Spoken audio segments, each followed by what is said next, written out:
मन्दिरमा माग्ने त सबैले भिख नै हो, गरिबले बाहिर बसेर अनि धनीले भित्र पसेर।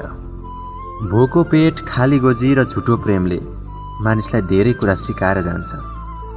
कागती निचोर्दा कागतीको रस आउँछ, सुन्तला निचोर्दा सुन्तलाको रस। जसको भित्र जे छ त्यही बाहिर आउने हो।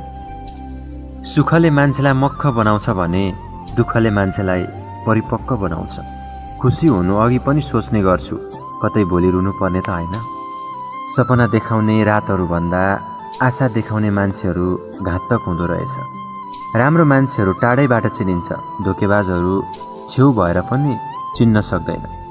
बोलेर होइन, गरेर देखाऊ, किनकि मानिस सुन्न होइन, देख्न चाहन्छ।